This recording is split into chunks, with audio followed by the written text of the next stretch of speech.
E aí, cabeça pensante e mente fervilhante da língua portuguesa, no dia de hoje nós vamos falar sobre poema e poesia. Frequentemente, essas duas palavras são utilizadas como sinônimo e isto não está errado. Sim, elas têm uma determinada relação sinonímica, olha só que palavra bonita, ou seja, têm sentidos semelhantes. Entretanto, nem sempre elas querem dizer a mesma coisa, porque elas têm sim guardadas as devidas diferenças entre si. Por isso são duas palavras diferentes. Então, poema, o que vem a ser um poema?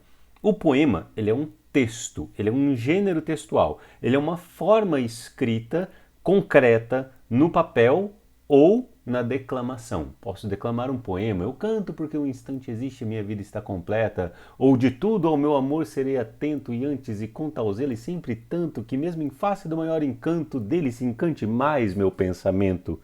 A gente poderia, né, tanto da Cecília Meirelles quanto do Vinícius de Moraes, falar um poema, declamar um poema, ou a gente pode inventar e escrever um poema. Então, o poema, ele é o texto em si, ele é a sequência de palavras. A gente poderia falar, né, a sequência sonora ou gráfica das palavras.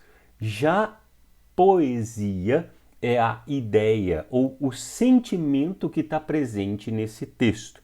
Então, nem todos os textos são poemas, né? A gente tem notícias de jornal, a gente tem romances, a gente tem contos, mas alguns textos eles podem ter poesia, mesmo não sendo poema.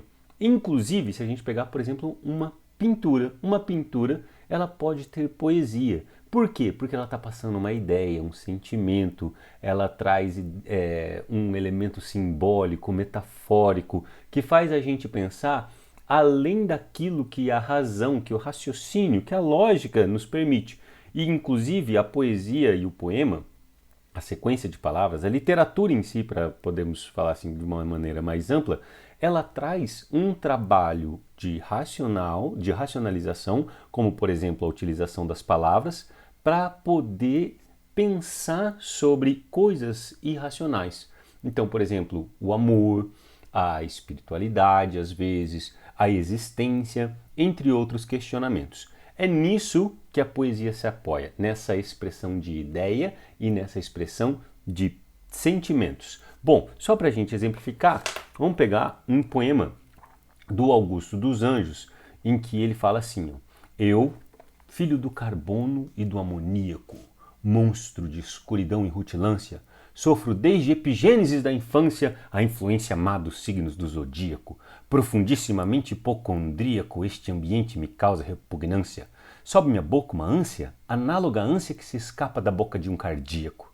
Já o verme, este operário das ruínas, que o sangue podre das carnificinas come e a vida em geral declara guerra, anda a espreitar meus olhos para roê-los, e há de deixar-me apenas os cabelos na frialdade inorgânica da terra.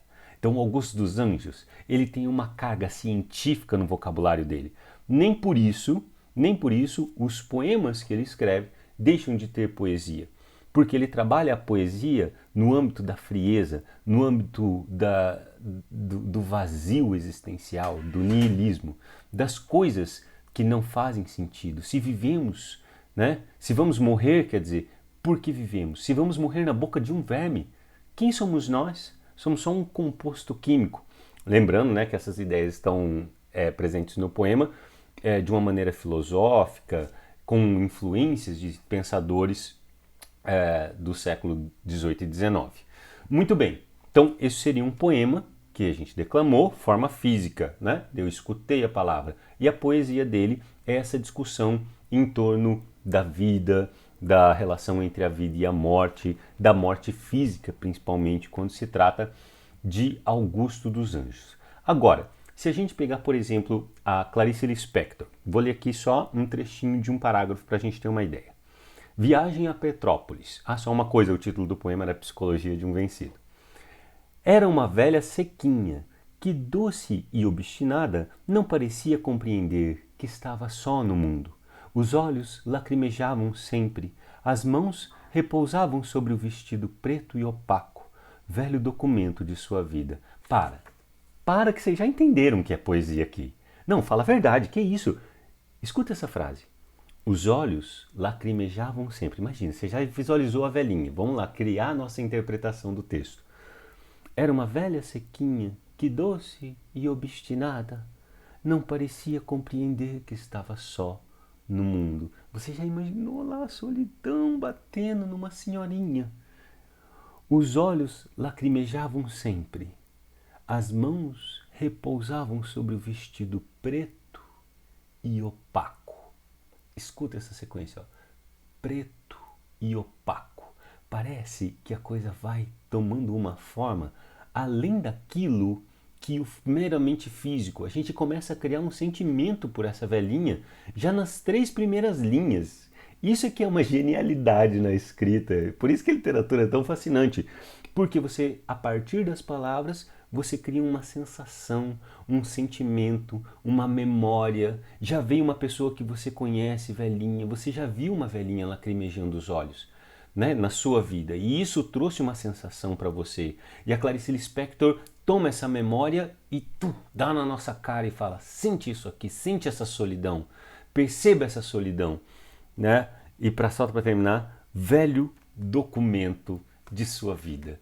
O vestido como documento, como registro, como oficialização da vida. Gente, eu nem vou terminar o parágrafo, senão eu vou sair chorando daqui. Vamos terminar o vídeo.